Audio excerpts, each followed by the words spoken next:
What's going on, y'all? We back at it again for another episode of Dot Connect Wednesdays. This is episode 32, and today we're going to be talking about family and money balance. So this is going to be a little bit of transparency coming from both of us. It's going to be a lot of value add, but this is ultimately just about a safe space to kind of communicate with one another and just kind of bring value to the community about the things that we all chase, us as men, women, as a collective, people in relationships and all that. So Steve's kind of going to quarterback this one. And you know what I mean? We're gonna make this happen. Steve, what's going on? Let's talk about it. So this was sparked. This conversation just needs to be happening just on a regular basis, right? But what really sparked it was Rashad from EYL put out a and listen, it might be good for you to just cue it up because I don't want to take anything out of context. That you got to hear it from his voice directly. Champ, you want to just find that on the desktop or?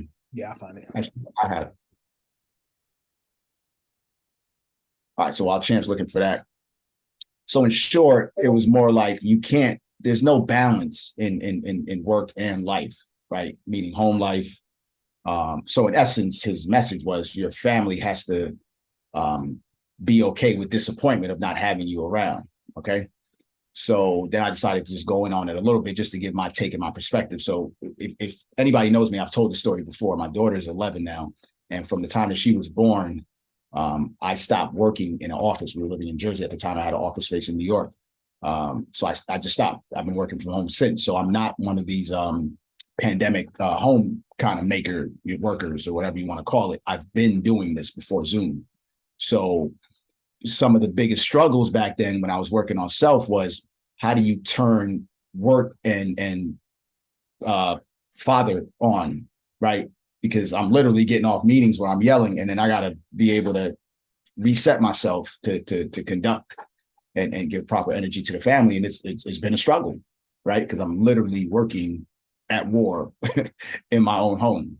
So I could understand when people have never done this before and you're thrown into this fire, how much people struggled since the pandemic, and people still struggling. Like guys are happy to go back to the office for the most part because we've never spent this much time with our significant others or partners, whatever you want to call it, like we did during the pandemic, right? Because most times it's what you're up early, guys are out the house after breakfast, people are just kind of coming and going. And by the time you get home, it's what, 5, 6 o'clock. Kids have private activities, so there's not too much time really being spent. So I grew up in a household where my father worked. We didn't see him the whole day because we were in school. And by the time he got home, he greeted us home. He usually got off around that time, but we didn't have the private activities and the lifestyle that our kids have nowadays, where we're constantly, chauffeuring these kids around. So we never really got undivided attention, right? So you figuring we're not sharing of information at my dinner table coming from, first generation Haitian American. You just kind of, you eat, you're out the way, and then you go about your day. And this is all the time until you're out the house. So what I wanted to do, when I had my family, I said, listen, I definitely want to be present, right? Because I came up in a household where there wasn't too much support. So you played sports, he wasn't at the games, he would drop you off, or we would ride our bikes. So I came from that household that it had the financial support, right? But that's not enough. Okay. So again, 11 years, over 12 years of just working from home, managing and balancing that whole situation. Not, you got to step on your wife's toes every once in a while, and things are just done differently. So my wife, being full-time mom, has her present in the house also. So this is not new to us. So when the pandemic happened and the world shut down, we were like, this is a home game. We're like the 90s Bulls over here. We've always had a good flow at home. So, with that said, I've had, and especially in the past 2 years, I've had so many friends struggle with that balance, right? So did you cue it up, Champ? Yeah. All right. So Champ will play that, and then I'll get into some of the context, and then we'll start to open up the conversation.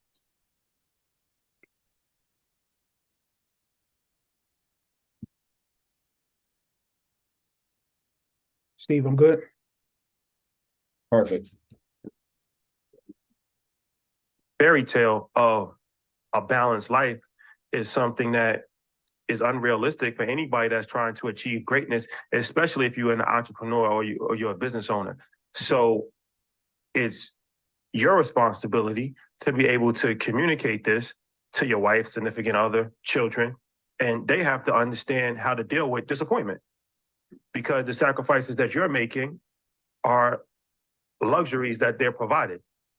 So this is an unbalanced life that I've never seen anybody that has had any level of balance that have achieved a high level of success. When we met Robert Smith, it was 7 o'clock in the morning on a Friday. He was already working, and he told us that he was flying out that next day, and he flies out all the time. Steve Stout, every single person, same story, flying, they're in different countries, different continents. That may seem like it's a lavish life that they're living, but there's sacrifices that's made. They're not with their families all the time. They're not with their children all the time. They're not with their spouse all the time. They're not listening to music. They're not playing poker all the time. So it's something that we can't always sugarcoat something and make it okay. No, there is no level of successful balance, especially in the beginning stages, that you have to make sacrifices. This is why everybody won't achieve success. This is why it's called a sacrifice. You have to sacrifice things like playing video games. You have to sacrifice things like going to the movies. You have to sacrifice things like random nonsense on social media for hours at a time. If you're not willing to make those sacrifices, that's okay. But you also probably will not be able to be a high level of success. And that's okay too. So I think that, at some point in time, we just have to be honest. You can't always sugarcoat things, and you can't always paint a fairy tale. This is things that I personally went through and have still going through. And these are things that I've seen other people going through. And every single person has the same story. It's an extremely unbalanced life to hopefully one day achieve balance. So I just think that that's important to keep in mind, because like I said, we live in a day and age where everybody has an opinion, but very few people have any level of expertise to speak on that opinion. If you haven't become successful, how can you teach me about success? So when you're on your journey to be successful, understand that there's going to be sacrifices that you have to make.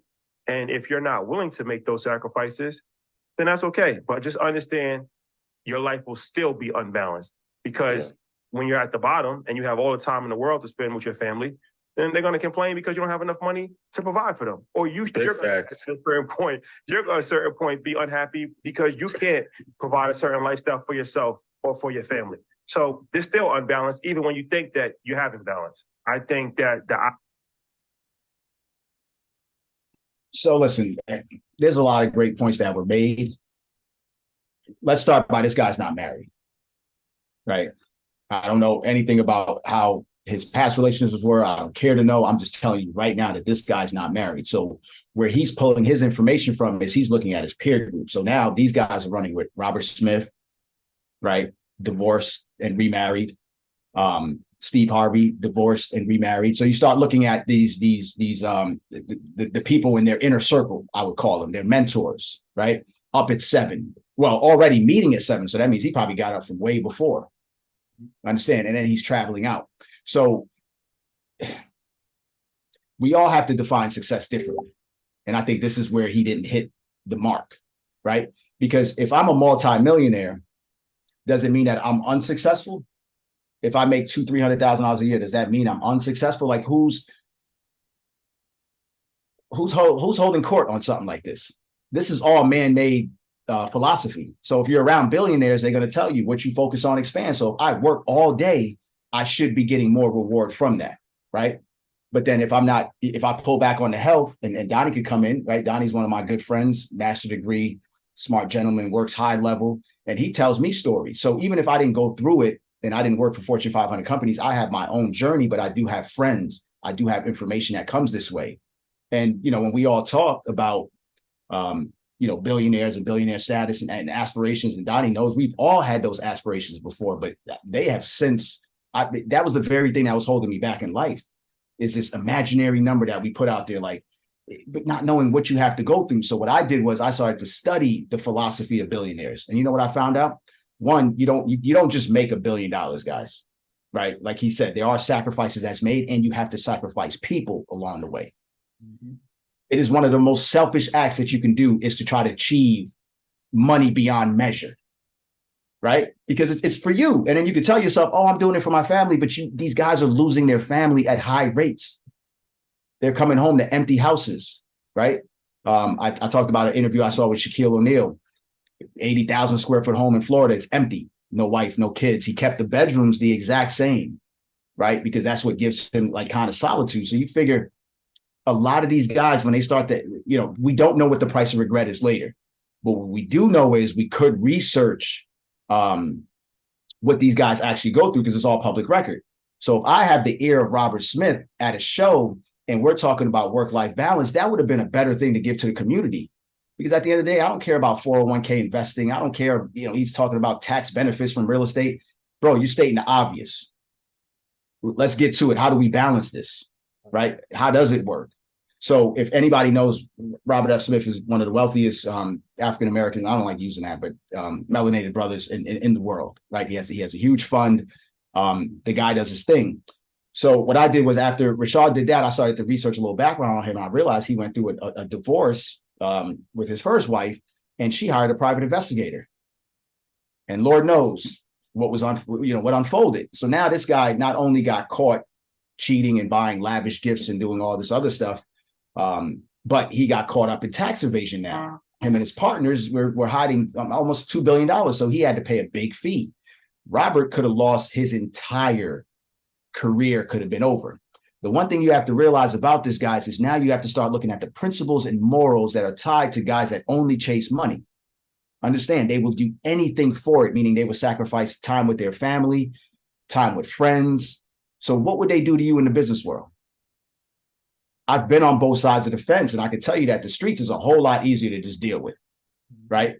Because in the boardroom, these guys hide behind attorneys. Even when they're wrong, they're right, because they'll just bury you in paperwork. In the streets, when I came up, we had morals and principles, that we abide by. My crew did, at the least. So when you start to put yourself around these billionaires, you have to understand the mindset of it. So these guys are wrapped around Diddy all day. We know the lifestyle that comes along with it, but you can't do it at the detriment of your kids because you can't get the time back. And every single one of them, you think about Steve Jobs being probably one of the greatest business minds to ever live. One, he couldn't stop disease. So if I had to guess, he didn't spend time on health, right? Because all of it went to business. And he definitely didn't spend time on family because his kids, they hate him. Like, they hate this guy. They hated him when he was alive, and they talk bad about him now. So it's like, that's the legacy piece that you want to leave behind. But then, oh, you made the Forbes list at the end of the day. We have to start reevaluating our relationship with this money and how we view the word success at the end of the day. So when I started to pull back from business and I pour more time into my family, yes, he's right. The money did start to dwindle, but what happened is the quality of life started to improve for me.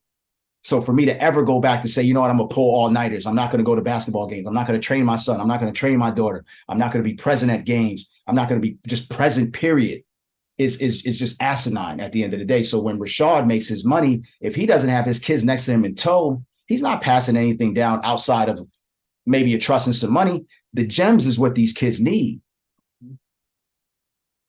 Right? Because if my father would have left me, or family would have left me hundreds of millions of dollars, I would have fucked it off if they didn't teach me how to properly manage it. That's the issue in our community, is we don't groom each other. The first business is family business at the end of the day, period. So when I stand on my vows, the first thing my wife and I said was divorce is not an option. It forces you to work through things.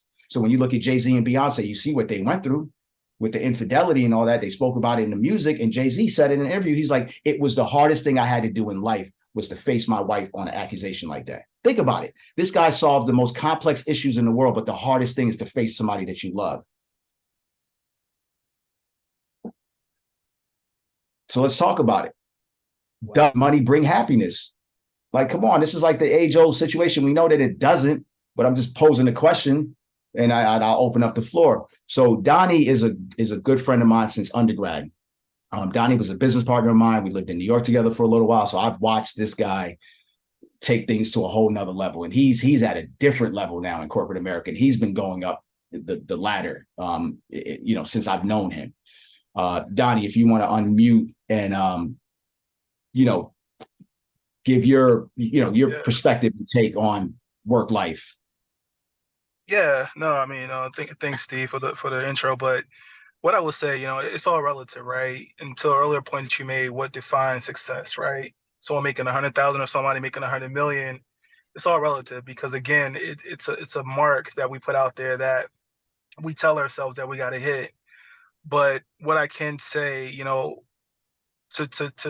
what everybody probably knows, when you're chasing these millions or whatever, you lose a lot. You lose yourself. You lose people along the way, and it's a compromise. So I tend to agree with Rashad a little bit there, but at the same time, you have to understand like what is it that makes you happy as a person, because and I seen that interview too, Steve, that you're talking about with Shaquille O'Neal, where he basically came home to an empty house and was like that was the worst feeling, to him, to come home to that.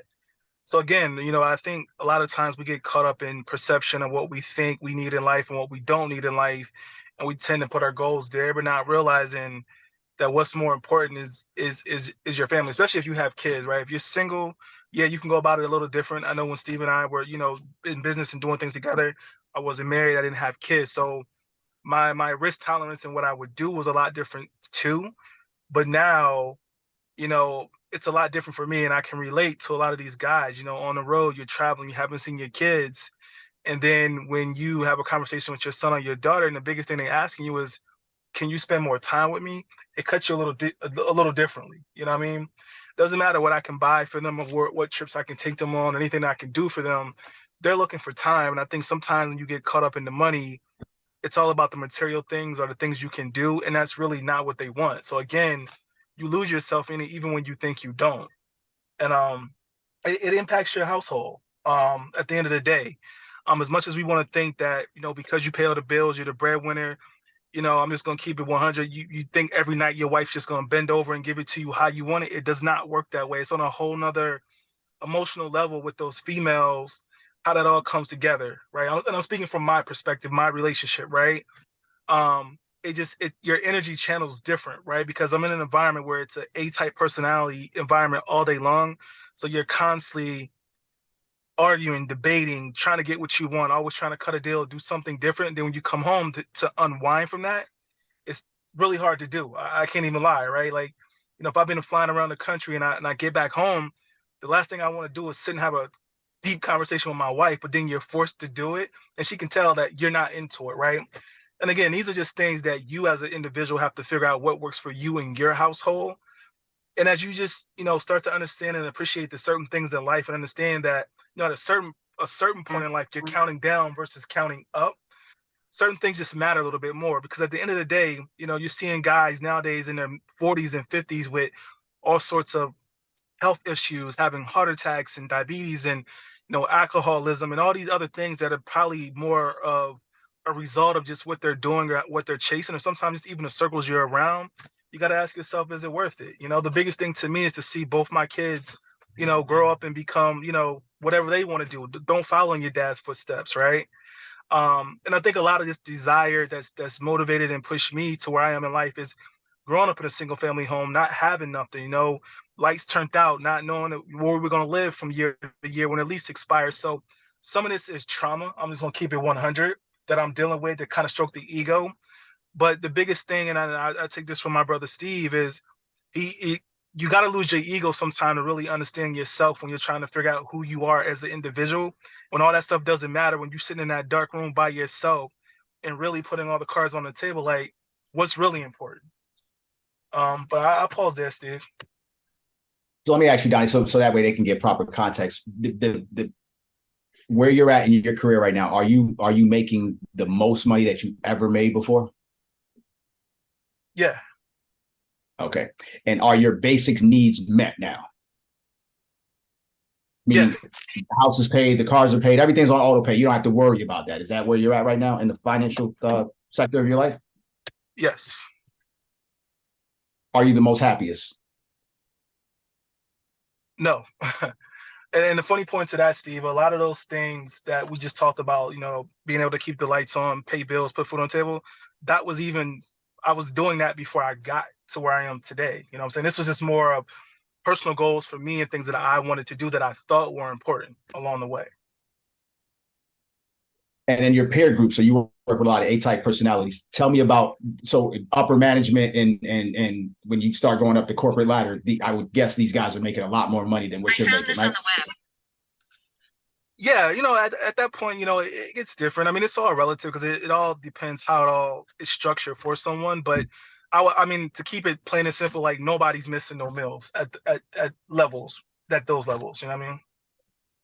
And where are you seeing the state of your coworkers or people that you've worked with at this high level, meaning you're, the owners of the company or maybe high level executives that are over you? What are you seeing with their lifestyle, work and life balance? I mean, the reality of it is you honestly will never know, if I'm being honest, because a lot of people don't really get into the details of what's going on with them personally. Because to be quite honest, everything is masked, right? But just for ones that I do have personal relationships with, you know, it's kind of everything that we're talking about. It's a little bit of just like dysfunction within the household. Not to say that everybody at those levels don't have great households and all those things, but again, it comes with a sacrifice on some level. And it's all relative, right? I'm not saying one is right and one is wrong. It's all what works best for you in your household. Mm-hmm. Right. I mean, you hear those stories where people will be married for 20 plus years. Once all the kids are gone, they get a divorce, right? Well, they were probably unhappy for a very long time. It was just a function of what made sense for their family. Right. Right. Then that happens a lot. Where everybody's planning their exit. And then it's the most selfish thing you can do too, because you think you're doing it for the betterment of the child, not realizing that they know what's happening. They can feel the energy that between people inside of a household. So I think it's really just, for me, the biggest thing is just the price of regret, right? There's no way that you could really put that number in perspective, right? So if you're making $1 million a year, it's easy to wrap a lifestyle around it and not pay mind to a whole lot of other sectors in your life. So same thing with Donnie, when early on in my projects, not being married, not having kids, I was a dog, man, like give me what I need. Right. And I dealt with people like that. And I found myself steamrolling everybody, and even meeting my wife for the first time, she's coming up in the South. I'm traveling down, first time traveling to the South, North Carolina. And listen, where's such and such gate at? And I'm, first thing they're telling me is like, hello, how's your day? And I'm like, what the fuck is going on? But when you're growing up in these environments where there's millions of people around you, there is no time to be like, hey, how are you doing today? Can you tell me where the D train is? Like, that's not the environment. It's, yo, where's the burgers? I'm not like that, but just understand it's not the pace of the South. So then I had to learn real quick, like, oh shit, the whole world doesn't operate like this. So I think what's happening with Rashad and these guys is when they get inside these rooms with the Harveys, the Robert F. Smiths, the P. Diddy's, like these aren't the guys you want to follow from home life at all. You can, right? You can, but the shit, after a while, the jig is up. Like that stuff has to, at some point, leave your system. But my biggest thing is the family structure is the biggest threat to society, right? Because in everything they do, when you watch the school system right now, the separation of, not letting parents into the school, not having a say in what, your child's education. And these are the people that they're spending the most time with. So we have to supplement so much. And our kids go to private school, so I can only imagine, all the stuff that's coming out the public schools now. So we have a little bit more control in a sense of better form of community of where we're at on the private side. Not saying that all things are great, but when you don't understand, when you have this quest of making money, you're also leaving behind valuable information, because I'm noticing like there's 2 family households now working. Now we're no longer coming from the days of mom home, dad's out doing what he needs to do and she can raise the children. Right now they have the women on the payroll and they're making as much as men, if not more nowadays. So you're starting to see the disconnect in family. And what's the first thing you do when you graduate high school? You're told that, go out, go to college. You're forced to leave the house and fly the coop. But if you really are setting up this legacy play, why would you keep it? Why would you put your kids' legacy in the hands of people that are programming them every day and you don't even know how they're being programmed? So when Rashad's chasing these billions, what's happening to the kids? You see what I'm saying? So, and who's watching the kids at the end of the day? What's their mindset? it's easier to run as a unit than it is for me to have a kid here, a kid here, a kid here. Because I have friends with, baby mothers in different states and different places, and it's a lot to manage at the end of the day. And this is why divorce wasn't an option. I was not interested in having 2-3 families in different areas and having to support all of them emotionally, financially. The money does not solve all the problems. So we have to be careful what we ask for. You know what I'm saying? You look at all of these guys that are around him, like in that Robert F. Smith situation, if you don't have an ironclad prenup, and even if you do, there's things that can come out in these investigations that can be used against you as leverage.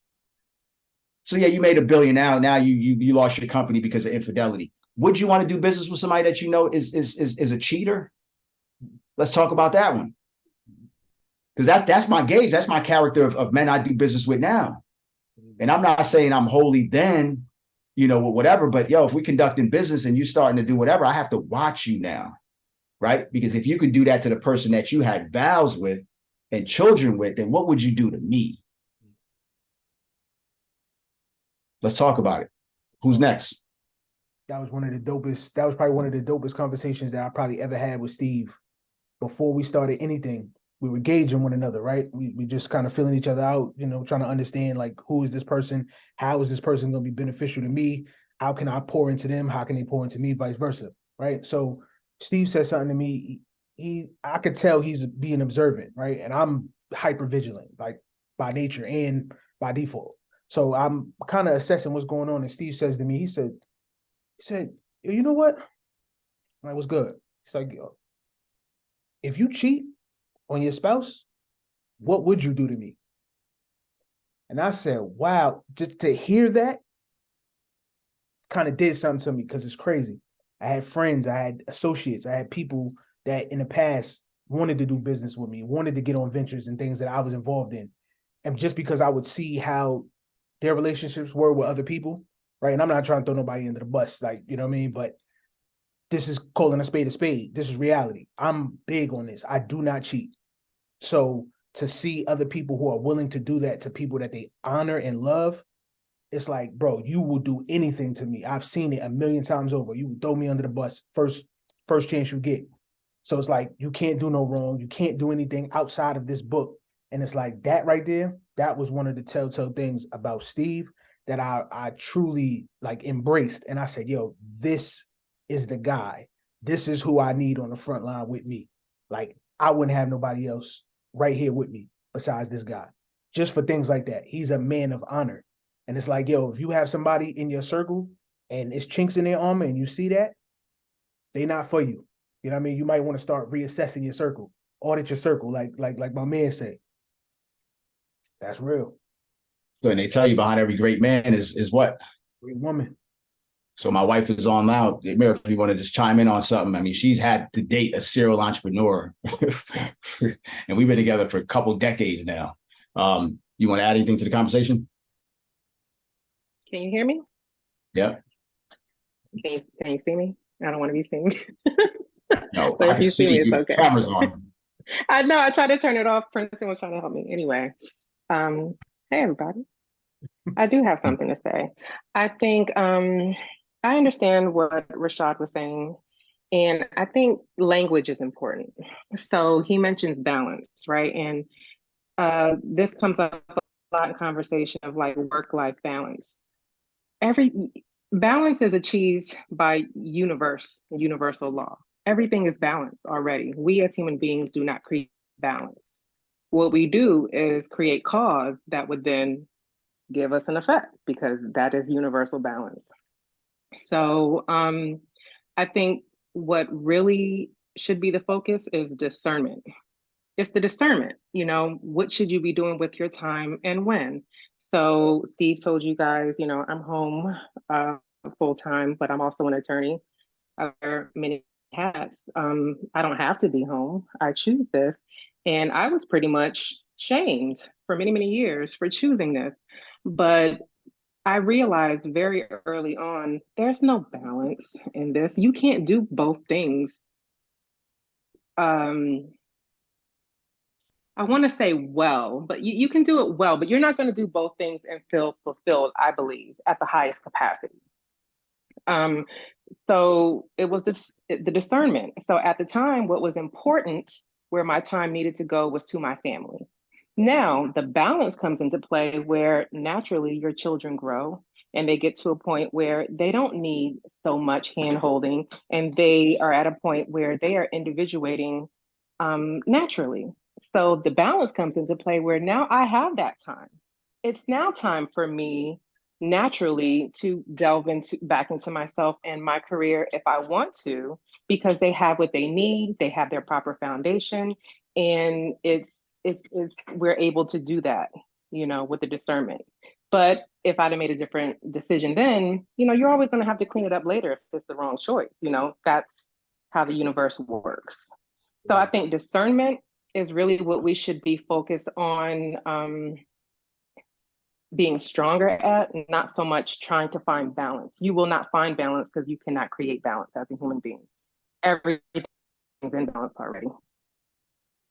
That's super dope. Well, Hello. Hey. What up, sis? Now I got to figure out how to turn my my camera off. But you guys enjoy as I'm home braiding my son's hair. Appreciate you, sis. What's up, nephew? so guys, listen, and it's crazy because she, I watched her go through law school and put a lot of time in, right? That was her main focus. And, coming out, she's just like, listen, let's start this family. She just didn't want to practice. She knew this, probably halfway through. And we struggled with that because, at the time, things weren't really all that great and financially in the household. And it's like, all right, you got the law degree, let's try to figure things out. And there was just instances that happened, and when you don't know, you just don't know. So I remember living in Jersey City, and there was a daycare literally right on site. So what people would do is we had a ferry there. The ferry would go from the where we lived directly to Wall Street. So everybody was beelining on the ferry to Wall Street. But what are they doing? They're dropping their kids at this daycare. Come to find out, the daycare, there was abuse happening at the daycare, all sorts of shit. And you would have thought that thing would have burned down, right? Because if that was me, and my wife went there just not to drop the kids off, but they had like music classes, and she was like, I just don't have the good feel for it. So we just passed on it. Never mind keeping your kid there. So she had enough discernment to know, right? So I'm out getting money. I had no clue. My kid could have been part of that situation. The outcome would have been a lot different for them. But then I watched families not even denounce what was happening. It was more like, I'm fucking inconvenienced right now. Forget what happened to the kids. I'm inconvenienced right now. Mm-hmm. So understand, when you start to put, your work life in front of your family, and you're not really putting things in order. So my wife gives me the flexibility to be able to do what I want in this business world without any restrictions, and I'll give that up to her. But in exchange for that, she's also doing something that she wants to do with the family. So I feel safe when I'm out, so there's that balance in the sense of how we play our game and our dance. Right. So if you can't even hold a relationship together and you have children out here, how are they going to figure this shit out when they become adults? They're going to be on somebody else's couch healing the same way we did, in the last couple of years, and constantly doing. You want to add something to that, Mira? See, you came back on. I did. Give me a second. Let me collect my thoughts. No, I'll chime back in. Go ahead. Okay. So understand the cause and effect. It's like, when people's lives are inconvenienced and you have to make adjustments in business. And I'm like, yo, what the hell am I in business for? Am I going to continue to work 80, 90, 100 hours, 50, 60, 70, 80 years old? I had a conversation with Donnie where he was talking about, listen, I don't even got time to spend this money I'm making right now. So now you got that issue on hand. Mm-hmm. I remembered what I was going to chime in with. There we go. Yeah, specifically to the men. I wanted to just be noted that there's this whole perception, and the balance comes into play because men feel like, oh, I got to be getting it, I have to provide and all this stuff. But providing isn't just money. It's actually, money is probably kind of low on the list. We need our men to provide wisdom, protection, leadership. All of that is way more important because as a team, we're going to have what we need.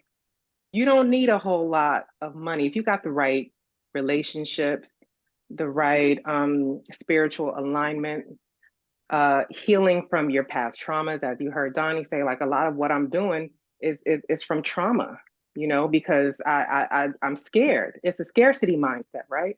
That would have you thinking, oh, I need balance. It's the scarcity mindset. Going into it knowing that we are here with abundance.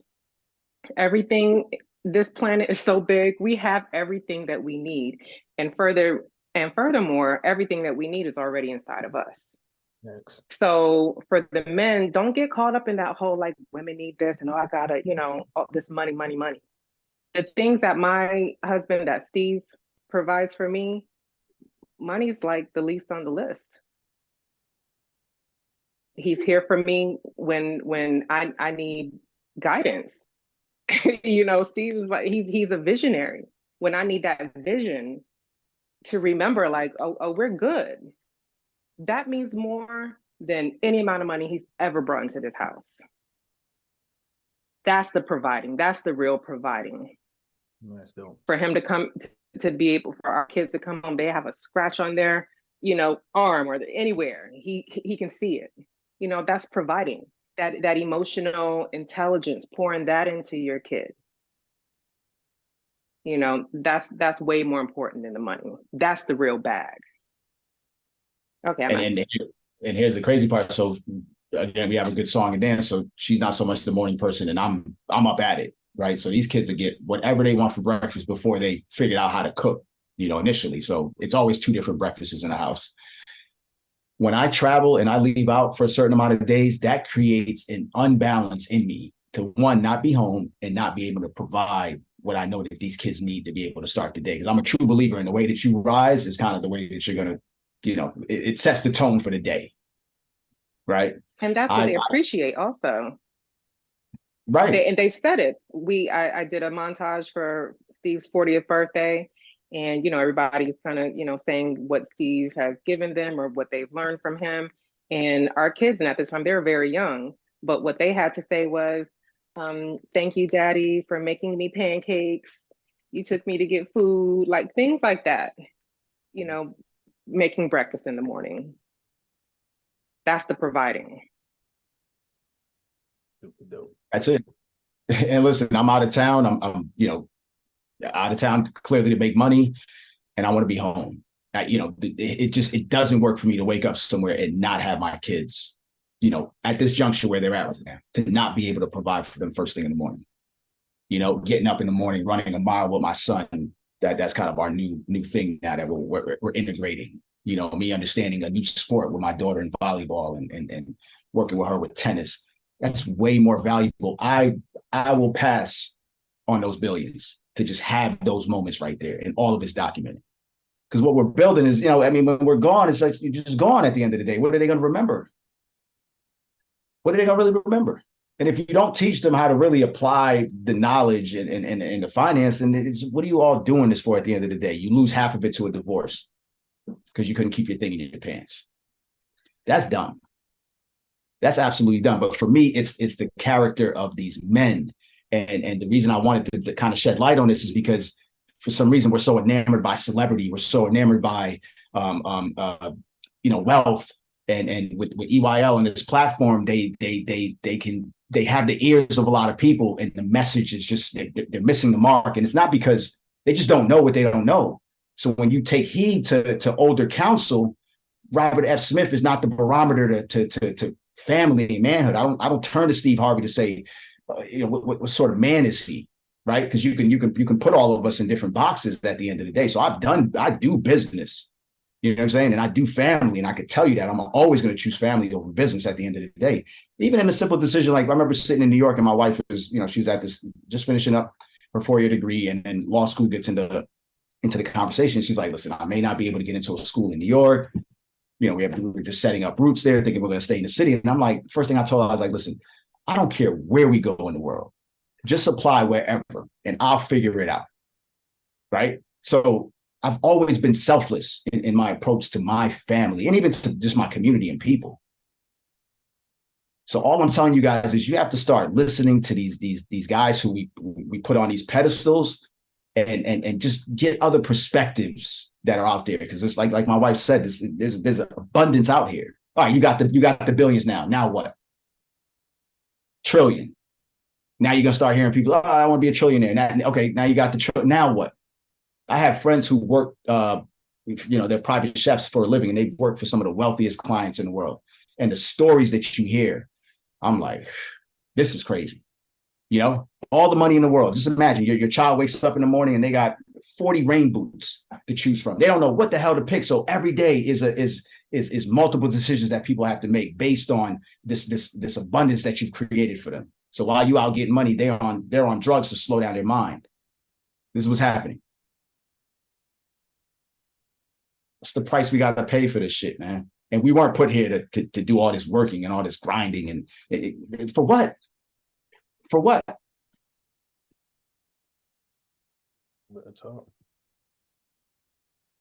Hey, Lance, I see you on. Lance and Jerica, they're tribe members too, and we line up. And that's the other great thing is when you start to make room, and your mindset starts to change, and your tribe starts to change. And I'm grateful to have these two in my lives, in our lives at this point, watching how they move with their family. When we all come together, it's always, you just get with these families and there's never argument amongst the kids. We can stay up all night and just dig into the conversation. You just open up a whole nother world, right? If I was out here chasing a bag and I'm around a bunch of other guys that are chasing the bag, the family's never connected at that point. Because I've been in those rooms before. And I find myself bowing out gracefully early. Like, listen, so when I was leaving, even when I was doing business in New York, my friends were still partying, and I'm going to bed at 8, 9. They're like, yo, what's up with you? You changed. And I'm like, listen, I got kids. So when I go home, I can't pull this all nighter and think that I'm going to operate the same way. I've conformed to a different lifestyle now. So I stay on the same exact schedule. So when I come home, I'm present. I'm not like sluggish, getting out and not attending to their needs in the morning.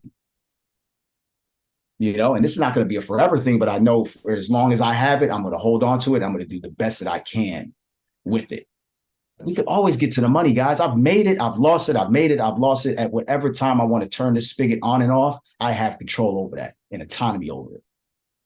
Like Dane Dash says, I eat off the land. So what's the point of having all this knowledge to just be a slave to a company, even if it's your company? I'm not interested in being an employee for myself. I'm not interested in that. Champ will tell you, I turn that motherfucker on or off at any time. And I'm pouring the wisdom into him to say, look, if we don't have that sort of control over our own lives, then that means that anybody can do anything to us. And that's the part of society that's bullshit right now. People can't say or do what they want because of fear of losing a job or like what? So now we can't talk about it. Crazy. Anybody else? And even if you struggle, it's just good to hear other perspectives. Does anybody want to get on, whether it be a wife that works, a husband, stay at home? I'm starting to see stay at home fathers now. And to be honest, my wife's working on some things and it's far more genius than anything I've ever created. When it's go time for her, guess who's going to be right there in the background? Steve. You know what I'm saying? Right there for the protection piece. Because I know what it takes to get to that level. So she's not going to have those issues that I had to. And my kids won't have to have those issues that I went through. That's what it's there for. But if you're not there to instill those type of practices or teach them how to move, or for them to even, just even watching my son and his mannerisms, right? Because most of the stuff is not, they're not listening to what you're really saying to the T. They're watching what you're doing. So now you have to conduct yourself. So if you're not home and you're just on a Zoom all day with them, they don't really know what you're doing. And even if they're watching you on TV, it's still that transfer of energy just isn't there. Right, man. Got to be mindful. Sincere, what we got? So listen, Sincere's another good brother of mine. He, just to give you a backstory on this brother, I ran into him in Brooklyn. He was at a barbershop. I pulled up in there just kind of watching. I was new to the neighborhood, and I just got a good vibe from him. Right. I was just looking at all the barbers, the way he conducted himself. And then from there on out, it was a relationship. And I was in college at the time, so I was going back and forth. So I would only come back to New York for a haircut. and I was in Rhode Island. So then when my son was born, we were living in Pennsylvania, and I'm driving 4 hours back and forth to Brooklyn. Only guy I want to touch my son's hair. So since then, he's blown up, and he's in this whole world of Hollywood and doing things. So we don't have the access to him. But Sin, if you want to just get on to give your perspective on, being away from home, being on set for months, being home for the first time with Hollywood shutting down, like what is it that you're seeing now? Being a first time father, he has a young son now. Man, well, first, thanks for the introduction. What's going on, everyone? Yeah, I was that person that at some point transitioned from being in the barbershop to working in Hollywood like full time. And so that allowed me not to be in a position to go back to the shop. I just was always traveling. And I guess in my career, it was one of those things where it's just like, all right, this is the next step, right? This is what you quote unquote consider to be successful, right? Leaving the shop to be in a position where you're working in entertainment and grooming these actors and providing a service for these actors at a high level. And I was doing that for like literally like over 12 years. My first project was Boardwalk Empire. My last project was recently 2 movies with Tyler Perry. But I say all of that just to say that there was a point where, just coming off of a high working, and then next thing you know, boom, the pandemic hits. And now everything is shut down. Hollywood is shut down. The whole world is shut down. And I'm home, and I'm happy to be home because at this point, my wife is pregnant. And so I'm able, as horrified and scared as I was about what this pandemic, the unknown it was, and things of that nature, and media is just in your ear on television telling you all sorts of things about what's going on. My whole mindset was just like, I want to get home and I want to be with my wife to make sure that everything is okay. And so the blessing for the pandemic for me was being in a position to be home with my wife while she was pregnant. Because had the pandemic not happened, I would have been on set working while she was home going through her trimesters, and only hoping that I would be able to be in a position to fly home in order to catch her give birth to my son. Fast forward, after the pandemic, during the pandemic, and my son is born, and he's not even like 3 months yet, I'm already being called in to go back in Hollywood and work on set. So I bring my family with me all the way to New Mexico. And this allowed me to have time to be with them. But I realized that even working on set and having them travel with me, I'm not really with them. I get to spend a portion of time with them, but not all of the time with them. And then I'll just jump ahead from that perspective of me leaving Hollywood for a brief moment and traveling from London back home and having to be home looking for work in Hollywood, but not really being pressed to look for work in Hollywood. And I'm taking my son to school. I'm in a position now where I'm actually able to get up, get my son together and take him to school. And at this point, he's like 2 years old. He's 3 now, but he was at 2. And I'm getting up, taking him to school, bringing him home, feeding him snacks, taking him to the park, interacting with him, being very intentional.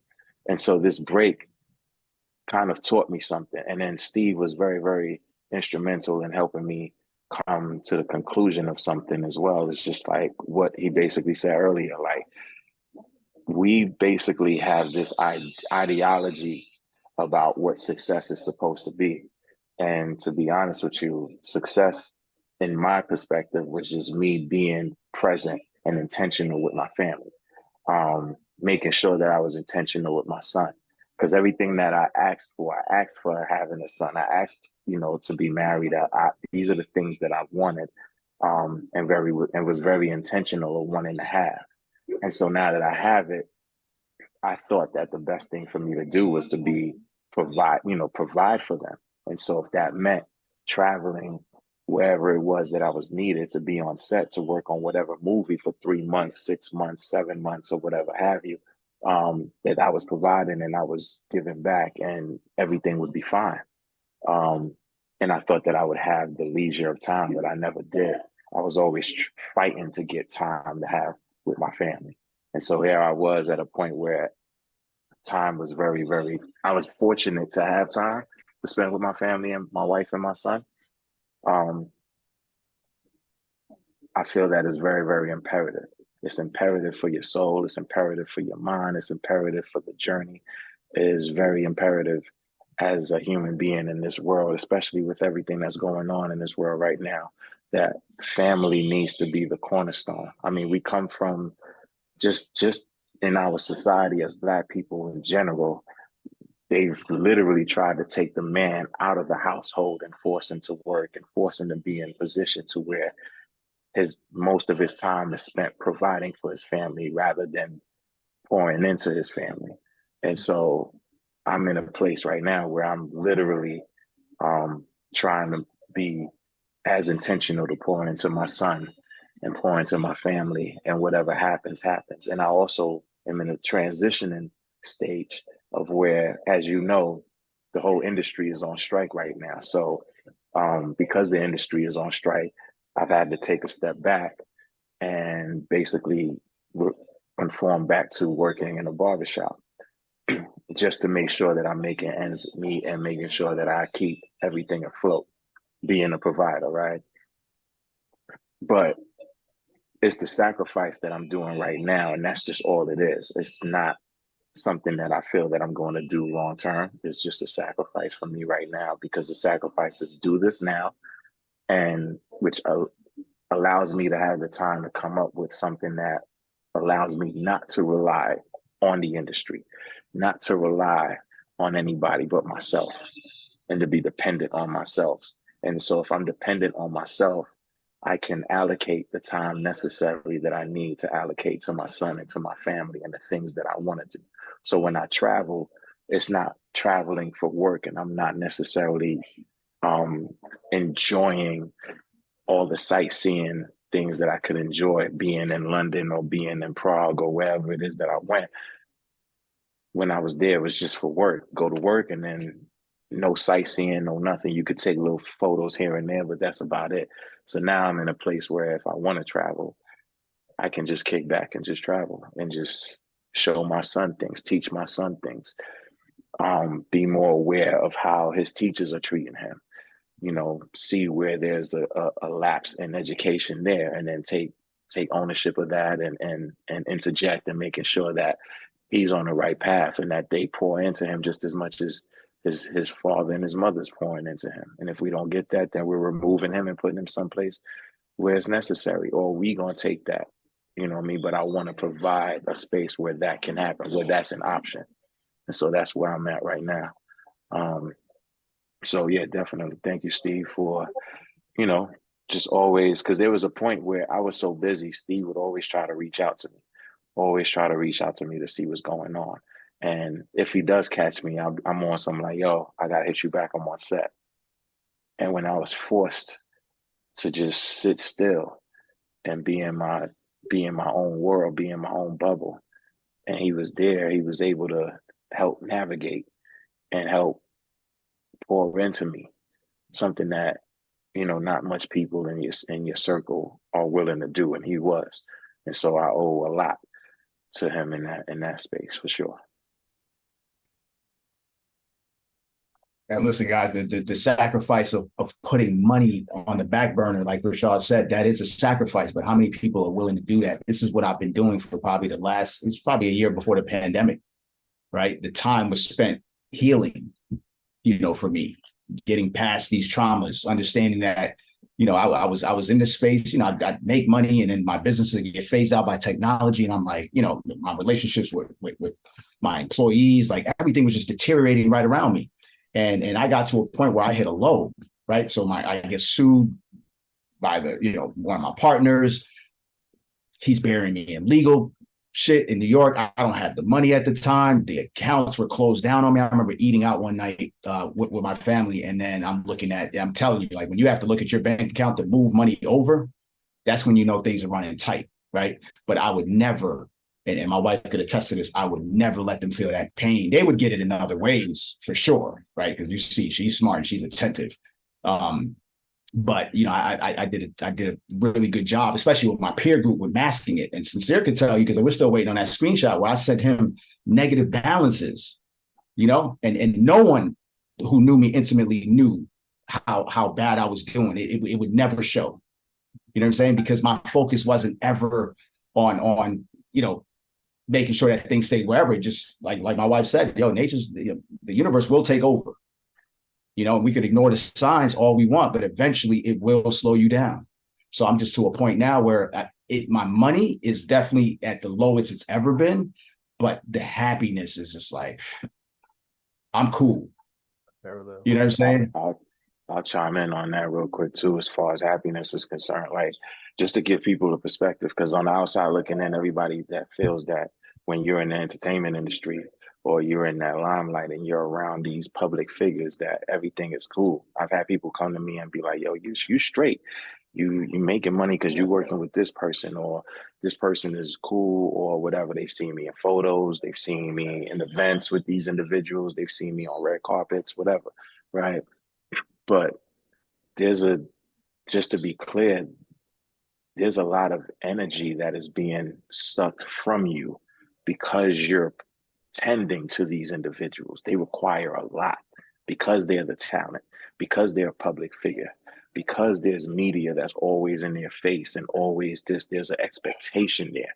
You know, the public has this expectation that they're a role model. They're supposed to be at this level. I've had a person tell me one time that, like, yo, if this person would have just used their money for X, Y, and Z, then everything would be all good. And this is the level that we are now, where, you know, people, the community kind of like watches these public figures and feel that like they know them so well that they can say and pick and choose what they do with their own money, with their lives and things of that nature. Now, these public figures are taking these instances, and now the people that are close to them, they're just letting out. And now you're taking in that energy. So by the time I leave them, tending to them, and go home, I have nothing for my family. I'm like spent. And that's the worst feeling ever, that, you know, your wife want to talk to you, your son want to play with you, and you're spent because all of your energy you've given to somebody that technically didn't really deserve all of that energy, right? So, you know, let's just be clear and be mindful that, you know, when there's people that are working behind the scenes with these individuals, that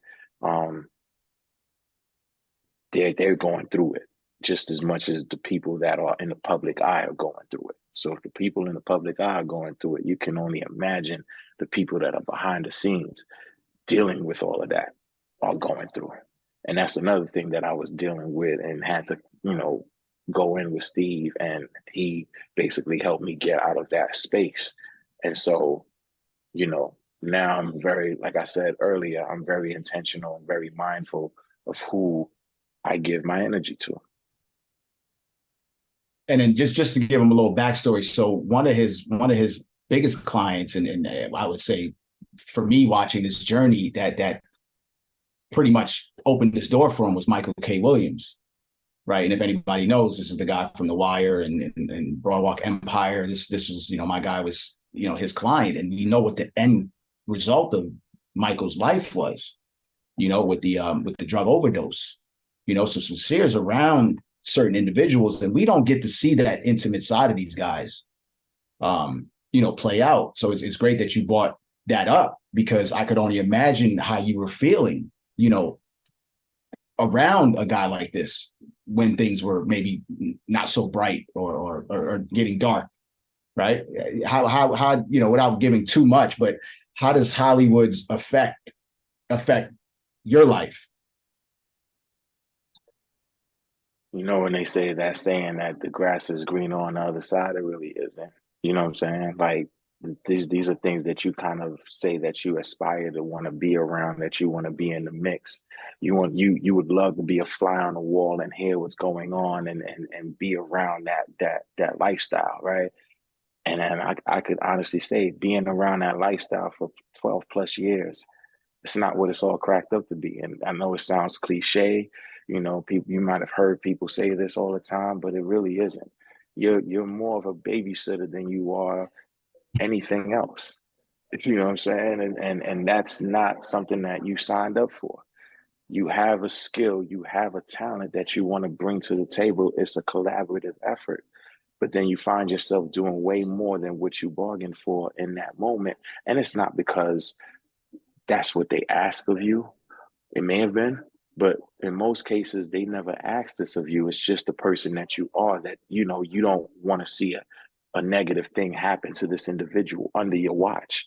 You know what I'm saying? And so you step in and you step up and you do these things. And then next thing you know, your energy is spent. You know what I'm saying? You find yourself like when you crash, you just crash. And yeah, there's a lot of instances and a lot of circumstances that, you know, that I was in that wasn't healthy, made me feel uncomfortable, made me feel like I shouldn't have been in that situation or whatever, you know what I'm saying? And then make you question the individual that you're with as to like, why would they put you in this circumstance, right? Why would they put you in that situation? But, you know, there's a lot of selfishness that's going on, and people are within, you know, they think about themselves first because I'm the one that's doing this. I'm the one that's bringing the bread. I'm the breadwinner. I'm this. Like the purpose of you being here is on the strength of me. You know what I mean? So whatever I bring to you, you should be happy with, kind of attitude. And I'm not saying that this is specifically what happened with me and Michael or any other people that I've worked with, but this is things that I was privy to and around. And so I'm well in my right to speak on these things. And it's not healthy. It really isn't healthy. It wasn't a healthy situation. And when I found out the news, I had literally the last project I worked on Michael K. Williams with was Lovecraft Country. And we worked on that in 2019. That project came out fall of 2020, right? Michael K. died fall of 2021, right? So I was in London shooting Ant-Man at that time when he passed away. And it was just a it was a crazy time. It was a real crazy time because I hadn't seen him since 2019. We haven't spoke since then. And then it's just like to know that he was gone. It was a very, you know, tumultuous time for me at that moment. And, you know, all I have is great memories, and all I have is like, you know, footage of him speaking very highly of me and the good times, photos, things of that nature. He was ultimately a good person. 9 times out of 10 would give you the clothes off his back because I know he's done that for me. The reason that I'm in this industry is because of him, because he saw something in me and pulled me in when he didn't have to, because he knew there was one or two things. One, you're bringing something to this table from a talent perspective that I've never seen before. So you need to come with me. Number two, there's not many of us in this industry doing what it is that you do. So that's more of a reason why you need to be here, you know? So yeah, I'll just leave it on that. It's crazy. Something's touching me now. So Rashad would say things like, in business, and he's right? It's 80% who you know, right? And 20% of what you know. So it's the 80-20 rule. So when you start to put yourself around that 80% of who you know, you can't really question what these guys do, right? Because then you'll be kicked out of that group. You understand? So you will conform even if you don't believe in a particular principle or moral. So this is where these guys, when people talk about, they start to switch up. So I'm super grateful that my 80% is brothers like Champ. You know, where Champ can make a decision. Champ was on his way out the door to go back overseas during the pandemic when we decided to start Skype Crypto University. But my biggest thing with Champ was it wasn't about the selfishness of stay here for me. I didn't even know this brother like that. We just met. It was stay here for your family, right? Because when things were hot, this was during the pandemic. You can't leave this family like this. And you don't even know you're guaranteed to even come back home. Right. Understand? So when he made that decision, it told me a lot about him. Now, Did I base that on what Champ could do for the university? Not at all. Every single one of my meaningful relationships with my brothers that's on here right now is all attached to something way bigger than money at the end of the day. And I'm grateful for my 80% is not about business. And I have the most rewarding relationships with guys. And even if we don't talk every day, I'm watching, my wife being younger and all her friends that she grew up with are pretty much my friends now. And they're coming to me for wisdom and guidance. And I'm like, God, how did I sit here in this position? Mm-hmm. You know what I'm saying? And I'm finding new roles and new superpowers that I knew I had, but I didn't have enough experience with the world. And then it wasn't until I dropped and like I said, I went to go see Tony Robbins when I was at my lowest. I took my last bit of money. I went to California, spent about 3.5 days with him, and it totally transformed my life. But it was the first time that I was able to sit down and be asked tough questions, or ask myself tough questions. And the biggest thing that changed my entire thing, and Tony still runs this the firewalk. Forgot what that one's called. Somebody could remember. But the biggest takeaway from it was, I remember he walks you through a series of things, and he was just like, just think about it. If you continue to do this thing that's affecting your life, what does it look like a year from now, 5 years from now, 10 years from now? And I remember my wife seeing me and losing my family, and I'm like, done. You know what I'm saying? So when I see these brothers with these big platforms, clearly they haven't worked on their traumas yet. So all they can give you is what they can give you. You know what I'm saying? So start looking at first of all, we got to start working on ourselves. And my wife, that discernment is like, I could tat that on my face for as many times as she said it. There was a struggle when you got somebody that's on your neck. You know what I'm saying? And I have to give it to her, because I would have never got to this point without my wife on my neck, because nobody in the streets could have held me accountable. That's how big my ego was. So when you got that home life, when I look at certain things and we see things and I'm like, we'll make a joke like, that ain't right. Somebody not really cracking the whip. And it usually starts with the women, and she'll check me on certain things. She'll see a post and, like, I don't know about that one. I don't like it, but then it's like, that's the challenge in it. This is how we're able to have breakthroughs, to be able to do the things that we do together. Because all of it is discussed in our household. So, Rashad not being married, that statement is just coming from, he's just really repeating what he's hearing from these billionaires who are, if I had to guess, and again, we know that there's no balance, but there are 10 in the money, and then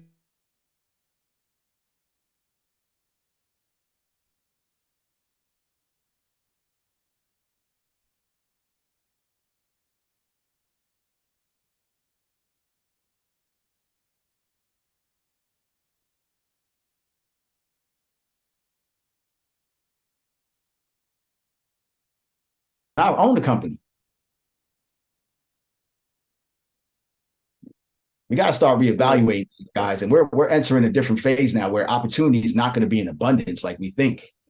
So all we can do is really draw within and hope to have that 80%. It can't be business because they can't get you through the personal side of life. Mm-hmm. Yep. Nah, you spot on, Stephen.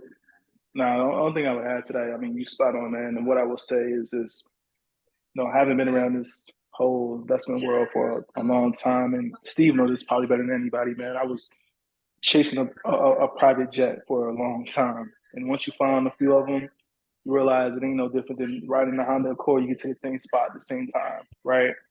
And Steve made me reevaluate what made sense with that. But at the end of the day, man, your mental health and your sanity is probably more important. And as we all been focused on here today, family is key. That's super important. Super important. Listen, it's the biggest threat. Yeah. No, it's the biggest threat. I mean, and Sincere, that's my brother too. I've known Sincere. We all was together in New York doing what we was doing. But at the end of the day, man, a lot of things that we thought probably was important at that time is not as important. But nah, it's spot on. Everything we talking about here tonight. Listen, guys, we're all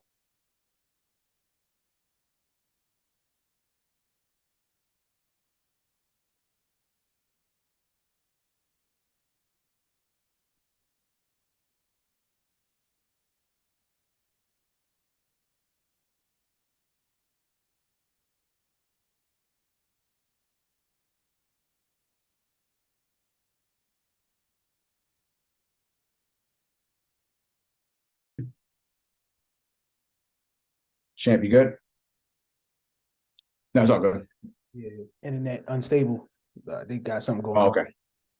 Nah, it's all good. Yeah, so one of the catalysts to where I'm at in this health journey and being able to assist people is, as I'm out here, trying to get it and doing business in New York, I get a call. My father has Parkinson's and dementia. And I'm like, what? You know what I'm saying? So when I drop everything to go there, I'm watching the health of this Superman that that held all things together deteriorating right in front of me. There's nothing I can do. Nothing I could do. There was no money that could have really stepped in at that time. And at that time, I'm building things back up again. I was going through just coming off the Tony Robbins situation, and I'm met with that. You know what I'm saying? So it's like, how many people could really take the time out to stabilize a situation like that and hold things together? You know what I'm saying? And have to be present for family and community at the end of the day. So, when I'm passionate about the miss me when you're talking about this business situation, because it doesn't fucking matter. It doesn't matter. You make it, you spend it. We all live in check to check. Even, Donnie tells me stories with just, in that world at high level, high 6-figure salaries, and guys are living check to check. This mindset, it continues, just because if you're fucked up now and you don't know how to handle money and I give you $1 billion, this is why you see athletes blow it. This is why you see 99% of lottery winners blow it. Do not steamroll people around you for the quest of getting money and trying to hang out in a room full of baboons at the end of the day. That's it. That's not the true measure of man. Is not the wealth that he can create. Not at all. And I don't care how many people he pays, college funds and all that other shit they do for shock value and shit like that. Because at the end of the day, if you really want to do it, you just do it. It doesn't have to be a headline at the end of the day. So to me, it's all PR stunts. So I'm going to videotape feeding a homeless guy. Mm-hmm. Shit's dumb, guys. Let's just got to reevaluate it. Wayne, I know you on here and you're willing a little bit. You if you want to get on and just share, how you're feeling right now. Wayne is a student of ours. And we're messaging back and forth. And you don't have to, Wayne, but it'd be good just to release. Yeah, can y'all hear me? Yeah, we Yeah. get. Yeah, so now I seen this setup for this document coming up, and I was just like, damn, yeah, this is gonna be a dope one. This is gonna be a dope one. And I'm here, single dad. I got my daughter, my oldest daughter with me, and I'm trying to get her homework done, and she giving me a hard time. And then all of a sudden I see the time, I'm just like, oh damn, I forgot. So I jumped in here, checked in, like I think I heard Steve's wife say like a couple words. Steve said something, Champ said something, and damn near started breaking down in tears because I'm just like, yo, I'm trying to do the right thing, trying to be, I guess the man that I'm supposed to be or need to be for my kids, and I've seen all the mistakes I've made to put me where I'm at now, and I'm just like, now I got to try and figure out how to clean it all up and just do the right thing. And I feel like I found a nice group here. And I've been in the crypto field, but I'm definitely learning more messing with you guys for sure. And I'm just hoping I could get to the point where I can just be here for my daughters and just be a positive impact in their life, because I'm dealing with my traumas now, and I definitely don't want them to deal with what I'm dealing with currently. And Wayne, DM me on our Discord. Let's I got some time. We can pull off and go deeper in conversation. No doubt. Go looking. I'm telling you guys, these are conversations that are not being had on these platforms. I know about 10 influencers right now that are all talking financial literacy every single day of the week. This is all they do. This is all they do. I'm just telling you that there's support that needs to come along with this. It's a lot more than just checking off that box with making that money. I've been there. Thanks. Terrence, if you want to get on, if anything you want to add. Yeah, I just. So Terrence is another I've adopted so many friends for my wife. It's crazy. I want to say all of them. And I have to give it up to these good brothers because they offered protection for my wife. It's almost like they protected her and basically gave me something so pure growing up with her in school. So, all the stories are the same. When I met these guys, it's just like they've always put her on a pedestal. And T, I greatly appreciate, everything that you've done for her to get her to this point. And these are the parts, Wayne. So I've always see your daughter jumping on your back during the calls. Like, these are the moments, bro. You know what I'm saying? There's value in that. It's just society doesn't put a number on it. And that's the problem. When you can't put a number on something, nobody really cares. Right. So my wife I watched her get backlash. Like, what? You're an attorney. You're not practicing. Just want to be a mother. Like, this is where we've come. So you're not by yourself, Wayne. I'm watching those kids on your back, bro. That's success. Mm-hmm. That's success. Terry, where you at with it? No doubt. All I really want to say, and me and Donnie have these conversations probably daily, and Andre as well. Time is the only true currency out there. You can't get that back, man. And going through the things that I'm going through, my family, like everything that has been said hits home. Divorce, what's really valued as far as being a provider in your household, that it's not always financial. But what it comes down to is the choices that you make. And that choice is also your spouse, person that you're with. So if that person can't value you and what you find important and what you're putting on the table, then it's a non-starter. And time that you can go to work all day long and make all the money you want to make, but if you're not putting in that time with your kids, it's going to come back to haunt you. It might take a while, it might be right up front, but either way, you're going to feel it, depending on the kind of man you are or woman. But you got to put that time in that there's no such thing as multitasking, right? Can't give equal amount of energy to two different things at the same time. Something's going to fail. Something's going to get the short end of the stick. So that work-life balance, you can manipulate it to where you get more life than work. Do that. Because at the end of the day, like me and Donnie said, like your kids is watching you. They need you. And if you're not there for them because you're out here chasing that dollar, they don't want that. They need it. They need some of it, but they don't need it to the extent where, like right now, I'm making the most money I've ever made. I'm spending the least amount of time with my kids, not necessarily because of my choices, but I feel that weight. I feel that pain. And it's just something that you can't get back. So when you get that time and you have that opportunity, like Wayne, you putting in the work right now, you're doing what you need to do. You can't feel bad about that.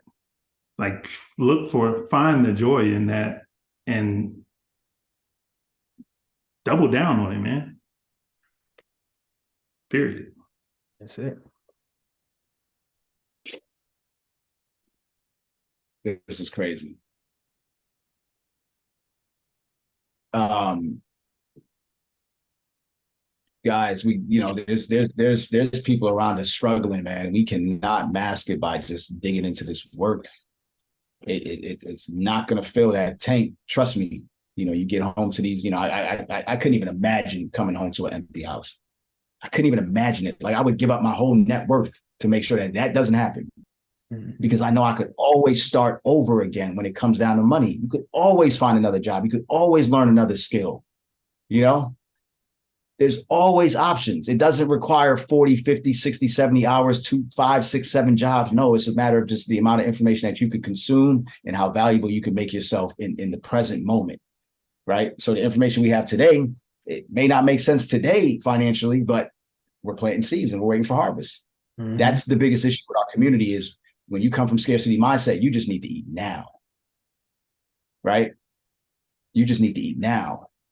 And you got to remember, these are things that are put on us by outside influence. Like these white wizards that created the system didn't create it with family in mind, right? When that marriage situation was a business deal just to keep money in the family. Like these guys are damn near insensual when it comes down to their money.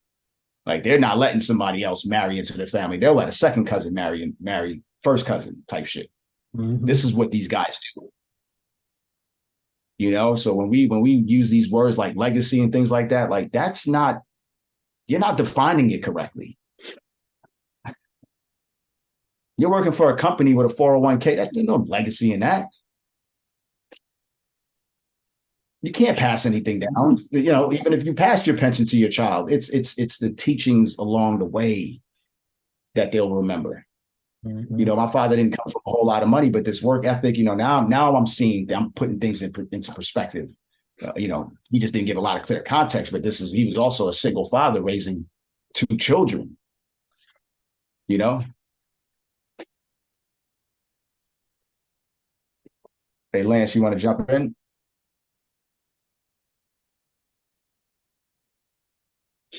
And you guys, you can raise your hands too if you have, you know, anything to add. Jerica, if you know, it'd be great for you to shed some light on us. If you want, no pressure.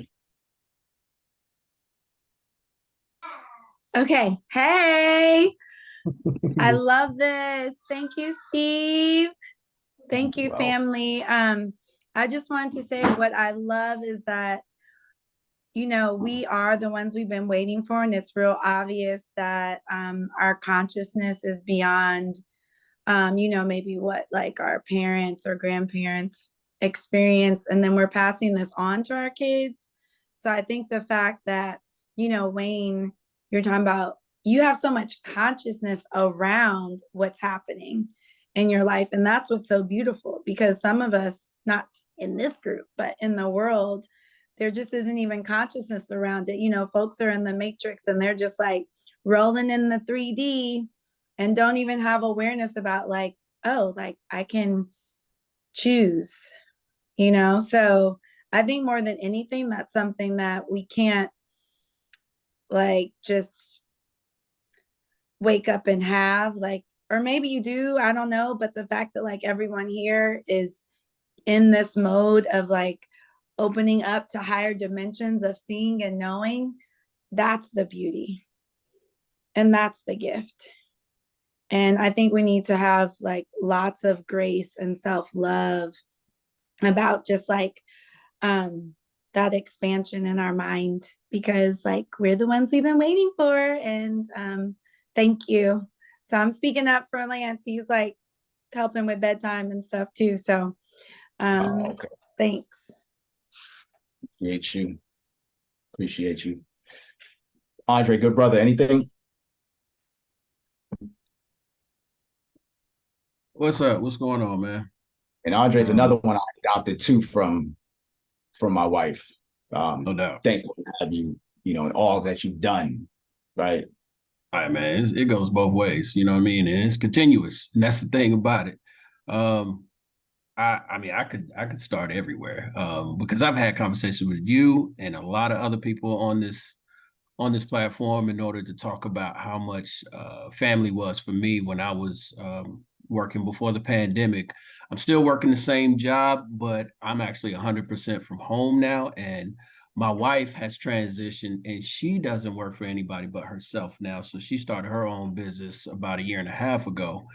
And that part has been challenging, and it has taught us to kind of what the young lady said before, give each other grace, because you know we both experiencing pressure from a different area, and sometimes we are not the best communicators when that pressure is on at the time, to let the individual know that, yo, I'm dealing with some stuff right now, so you know, give me a few minutes, you know. And it's been a lot, because mind you, I got 3 girls, you know what I mean? So I'm already outnumbered in the house. So that is a challenge for me myself because I grew up with a older brother, and my father and my mother were in the home too. So my mother was outnumbered in her house. You know what I mean? So it made a dynamic to where I had conversations with my mom, and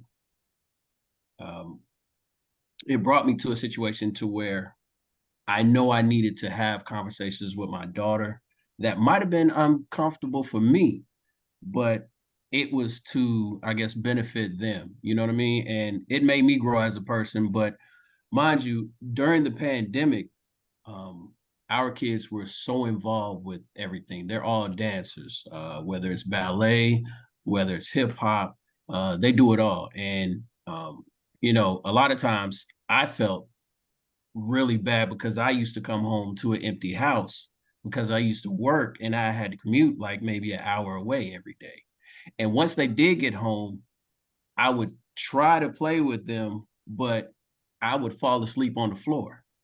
So I'm not sure how much, quality time we were really getting because dad is tired and I got to wake up the next day and do this over again. But once that pandemic hit and I was working 100% from home, I was doing what Steve was talking about doing. I was cooking breakfast, you know what I'm saying, and sending them off. I even walked the kids to the bus stop, you know what I mean? And just having those conversations because when I was working, and had to commute, I didn't have time for that because before they even went to school, I was already leaving for work. And, like Terry and Donnie, we talk quite often. And I know I'm always an individual that says, again, time, you can't get it back. And that's more expensive than however much money I'm gonna make because my kids are only that age for that time period. That is it. I can't revert them back to 8 years old when I was constantly working and still treat them, or me still wanting to relive that and treat them like they ate, but they're telling me, Dad, I don't do that no more. It's like, oh, all right, well, let's figure out something else. So I know, and I've had conversations with Mary and Steve about this, but I know during that pandemic, it was bad. It was bad. It sucked for the entire world, but I was okay because I had a lot more time with my family. You know what I'm saying? And that was my biggest value in changing my life to where I think anytime we had to have conversations with people, I'm always talking like, okay, well, was this BC or not? And BC meaning before COVID, because things were different before COVID versus what it is now. So that's all I want to say. Guys, the message and the sentiment is the same. You know what I'm saying? Now, is there somebody on here that's chasing this wealth and lacking in other areas that wants to chime in?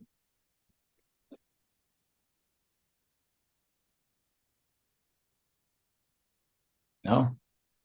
No wealth chasers in here?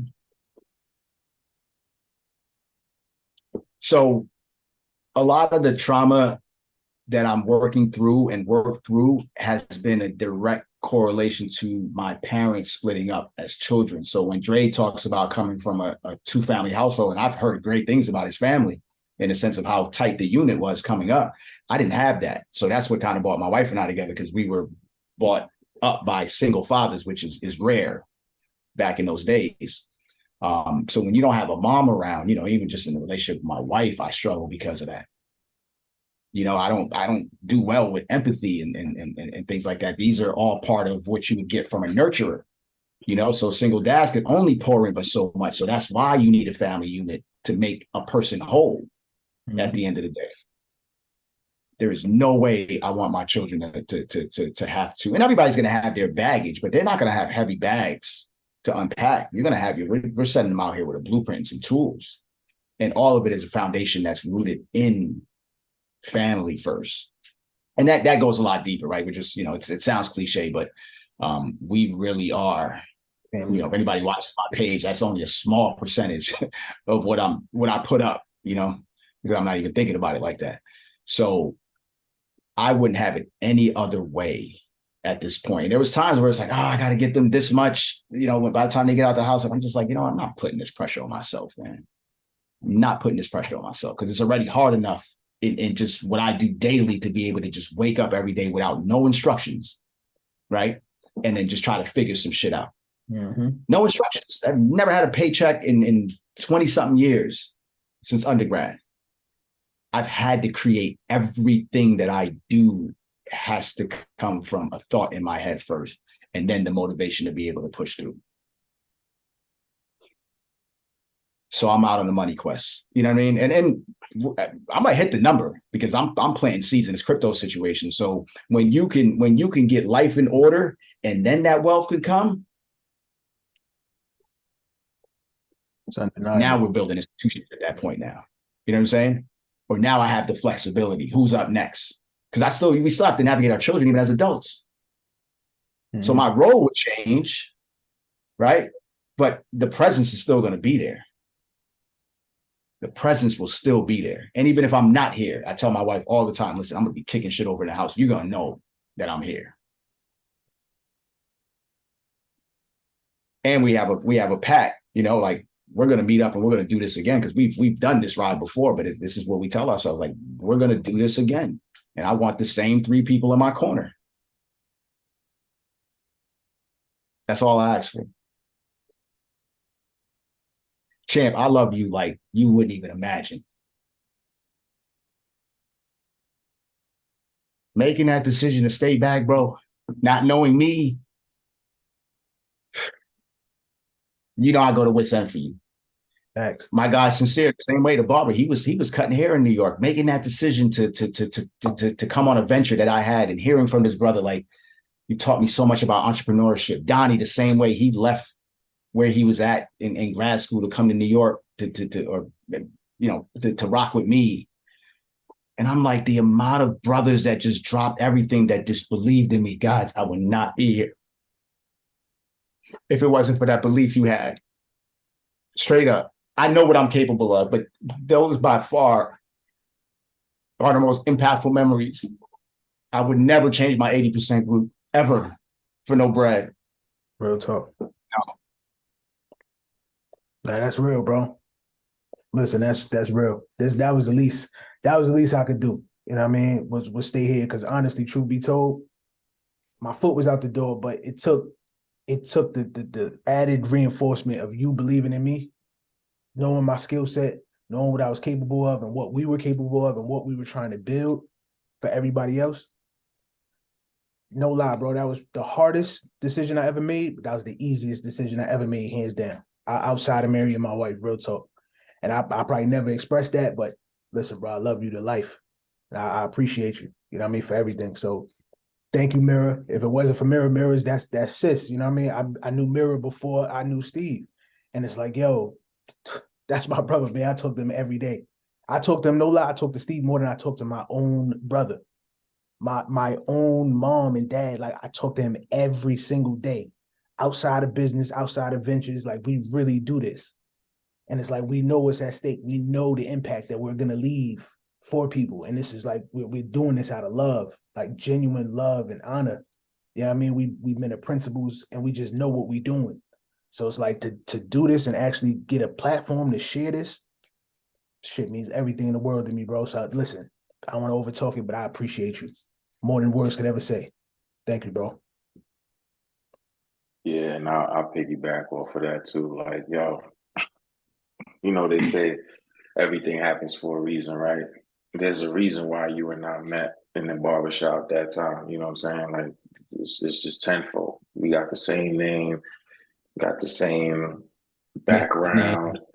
You know what I'm saying? We had the same nickname. You know, everything was just like the universe just put us together at the right time. You know what I'm saying? And we evolved together. Like, we were young, just wilding out, just doing crazy stuff, but living life, you know what I'm saying? But we adults now. We can honestly say that we adults now. We're intentional with where we put in our mind. And a lot of, I never say this, like, you know what I'm saying? I don't say this lightly. I don't say this at all, but like, a lot of who I am and the way that I process things and think about things or whatever is just on being tighter with you on that venture.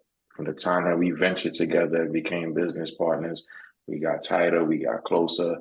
And if I had to do that whole circle all over again, that whole trip all over again, I wouldn't want to meet nobody else but you.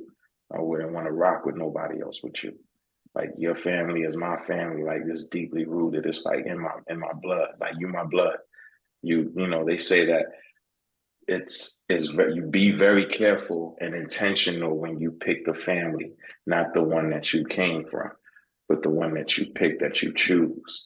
And you know, I intentionally chose you at an early age in my life. You know what I'm saying? So trust me, the same way you feel, I feel like that 10 times over.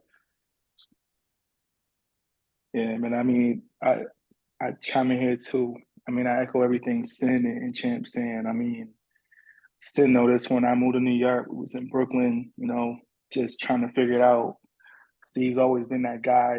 It's funny to me even to this day. Steve would just call me out of the blue and be like, "What's going on with you?" He just know how to read me through energy. And sometimes Steve and I go weeks at a time, even months, without necessarily talking. We'll exchange some texts, but Steve, you've certainly been a pivotal point in me, you know, becoming a man. I mean, I still just go back to the first time I met you, which the common thread here is mirrored with a lot of us.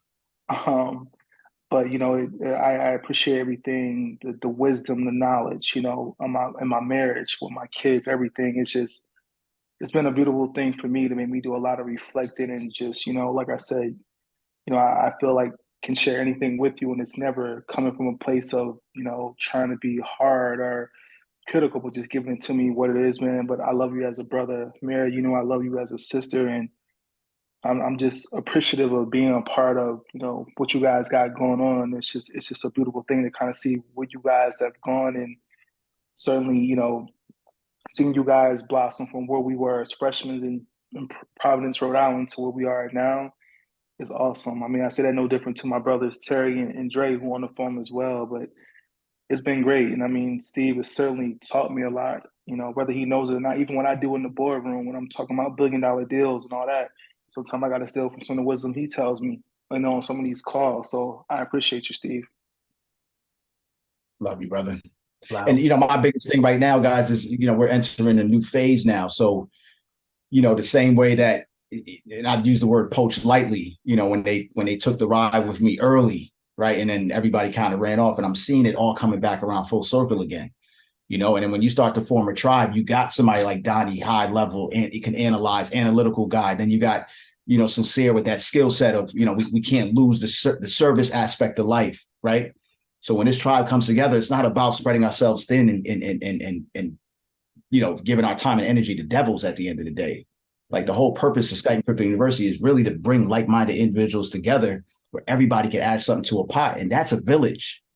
That's what this group is about. This ain't about money.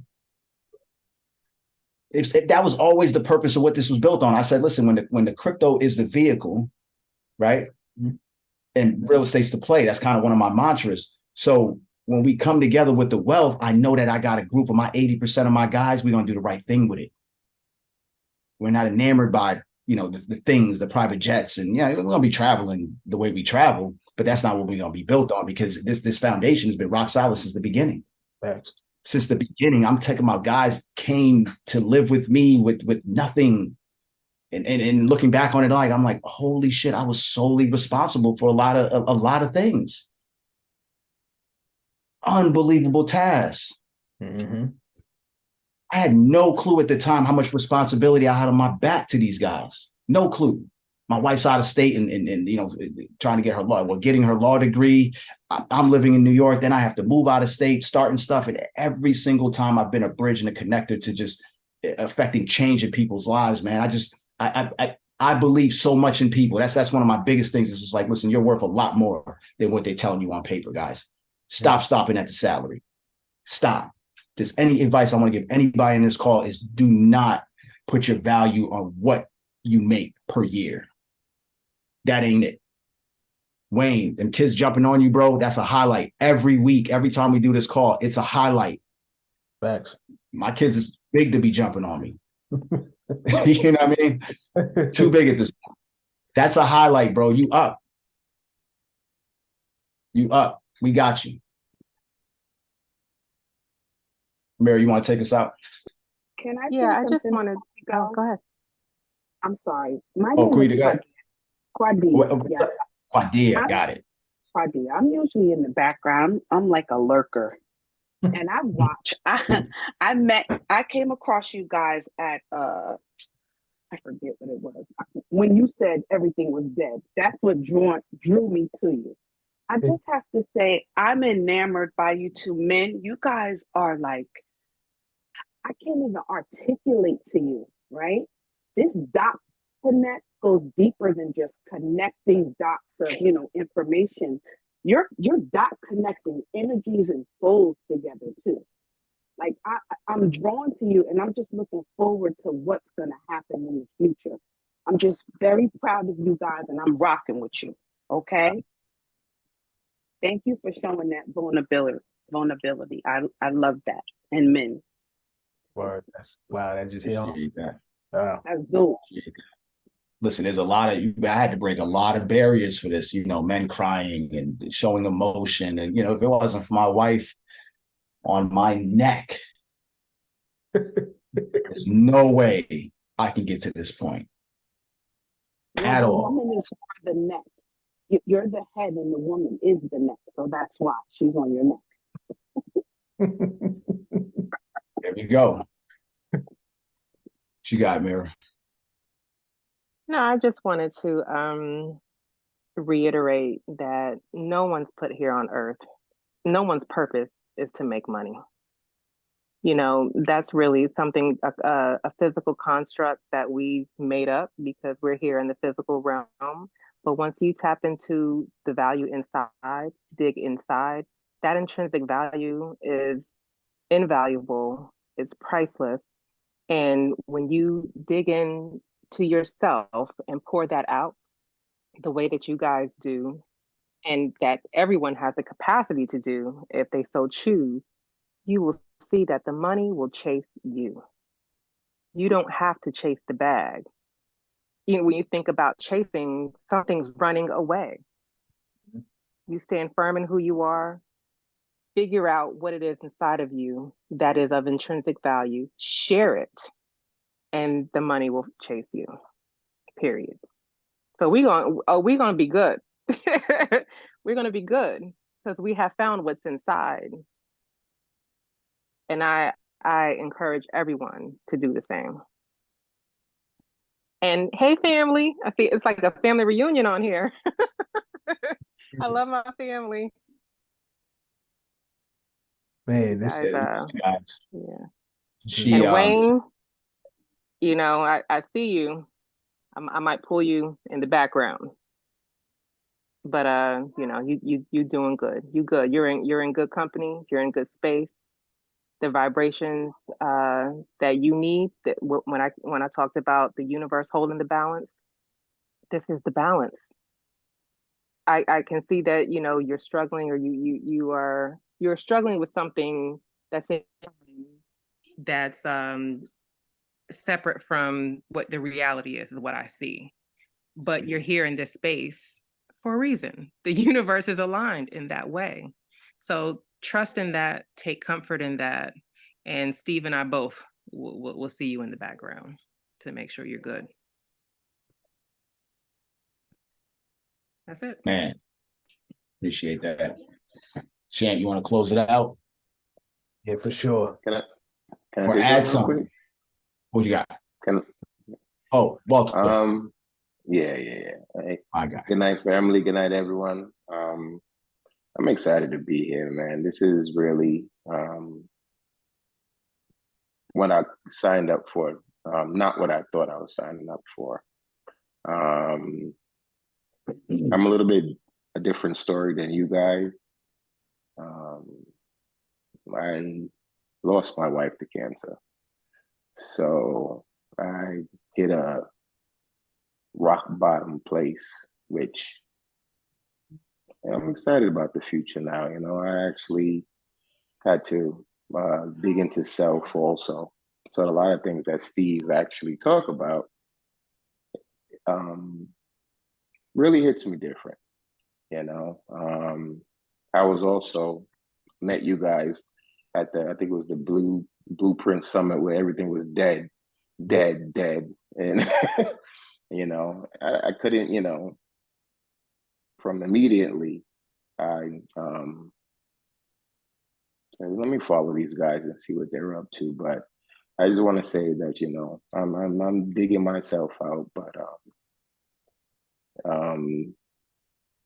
I'm happy to be here, man. You guys are great guys, and I'm looking forward um, to the future. You know, it's a struggle, but I'm getting there. And as soon as I can dig into everything you guys have to offer, I'll be there. All right. You're there. Good night, everyone. You're here. It's coming. It's coming. It's coming. Oh, you're it's here. a struggle, but yeah. And listen, hit me in the background too on Discord. I'll carve some time out. And going back to what Jericho said. Okay? I'm the one that got the fraud guy, Greg Blacks, that the fraud guy tried to okay, yeah. Gotcha. I'll hit you up though. Yeah. Appreciate that. And going back to what Jericho said, the giving the grace part, we don't know what people are going through. You know, you sharing just that intimate, like I couldn't even fathom that. You know, I couldn't even fathom that. Not having this lady in my corner here. You know, she went away to Korea for 10 days and this house was a mess. A mess. I couldn't sleep. The kids couldn't eat. Like nobody can operate. I couldn't even imagine. You know. But you got to put it in perspective. You gained an angel, so I'm pretty sure she's working in ways that she couldn't do in the physical. Absolutely. Yeah, my heart goes out to you, brother. Let's talk. You know, let's definitely talk in the background. This is it, guys. I'm not, you know, we're not asking for you to buy anything. Like this is the space I want to sit in. So when I say I'm moving out of the crypto seat and the champ takes over, it's because there's so much more that the university is going to offer. And this is definitely the biggest part of it, right? Because once we talk crypto, that's it. You get the 1%, lock your shit up, just watch it, you know. But then during that time, we have to reconstruct thoughts and relationships and mindset, health, right? Well, you know, one being a big piece here. We take things for granted, man. Take things for granted. We out here moving weird. Eve, can I say a word real quick? My cousin right here. I watched her grow up, and I still can't believe that you're a wife, mother, and all things. It's just crazy. And the balance, right? The balance. I see what you go through, what you do on a daily basis. Yeah, it's day to day. I mean, life, and I wouldn't trade it for nothing. I was in corporate. I was the family breadwinner, and it all got pulled out. And like we all said tonight, the wealth that I've gained being home with these kids for the past 6 years is unmatched. Like corporate could never give me this. Unbelievable. I've been able to watch all three of them grow, and I pray that I could continue to watch them grow. And it's just been amazing. And then for my husband and I, we've learned so much about each other. We're still learning. As you know, as Haitians, this is not our cultural norm. So for me to be able to have a partner who's grown up in the Haitian household more than I have and is willing to work on just giving our kids the perfect balance that they need between us is just, I wouldn't have had this if I was working. I wouldn't. We wouldn't have the time. But I just want to say to everyone, like coming from someone who's, you know, watched Steve and been like inspired by him growing up as a big cousin, and Mira especially too. You know, I work with a lot of coaches and, you know, influencers and doing their graphic design. And there's always a piece to their business that doesn't really embrace you. And I have to say with Sky and Crypto, you're always going to be in the right place because Steve and Champ really want you. They don't care about the money in your pocket. They don't care about who you are. They just want you, the person. And that's how, you know, we all should kind of do this business life, is just really embracing each other and who we are as spiritual beings. And just seeing how, Steve, you've integrated Mira and her beautiful spirit into the community. This is where everyone should be. And so that the fact that we all have this space to bring in other people who want this growth is just, it's thanks to Champion Steve for taking this on, because where else would we turn right now? You see what's out there. You see what's out there, and it's not for you. It's all about your pockets. That's what social media is all about. But here we are. We have a space where we could pull off of that friction out there and just one-on-one chat. What influencer will do this? We've been on this call for how long? Who will do this without having to ask you for some money? Honestly, that's how you know these guys just really want to be here for you and give you a space to grow and understand what you're dealing with and know that it's okay because we're all here working through it. So we appreciate you guys. And I've been so happy to be with you guys for these past couple of years, and, meeting you, Champ. And then of course, Mira and Steve, I've always looked up to these two growing up, and it's just been a beautiful journey. And I look forward to the years to come. And when I hear this like relationship goals and I'm hearing these hashtags and I'm just like, wow, we're not even putting it out with intentions of that. Right. And my peer group, we're the same age, but I've been married 16 years, married 22 in total. So, when we look at like the history of our friendships and things that are around, the constant has always been Mira and I. Whereas some of the guys, it's girlfriend, boyfriend, oh, this girl's not around, right? But our pictures are always the most consistent, throughout that. So a lot of, our inner circle always, even though we're the same age, they always look up to me as just big brother in that category, right? The guy that held it together, and I'm not taking the shit lightly anymore. I know how valuable this is, and I know how many people are relying on what I do, even if they're not saying it. I can feel it. I needed this, guys. I really did. Without this community, I don't know. In these times, what's going on in the world right now, it's like this is feels like shit's going to shit, but it's what we make it. Right. We control what we put around us at the end of the day. And I'm not saying to not be conscious of what's happening in the world and not care, but I'm just telling you that we shouldn't have to be subject to these images and the stuff that's going on right here. And then for every fabric of what I have, I'm going to make sure that I do what I need to do, even if I'm pulling up 1 or 2 people at a time. I will not do no fuck shit and risk this community and what we're working towards at all. That's my promise to you guys. I second that. Take us out. Listen, guys, this right here, this was amazing. This was beyond amazing. Steve, I greatly appreciate you. Everybody on this call who poured in, who contributed, you guys are absolutely amazing. We love you guys and we appreciate you. We will continue to be men of honor as we always are. That's our texture. That's our promise to you. So listen, understand this. I'm going to leave you guys with one quote. This is powerful, right? And this kind of aligns with what today was about. It's the real measure of wealth is how much you would be worth if you lost all your money. And I want you to sit with that. Wow. Listen. Dot Connect Wednesdays, episode 32. Family and money balance. One for the books. Love y'all.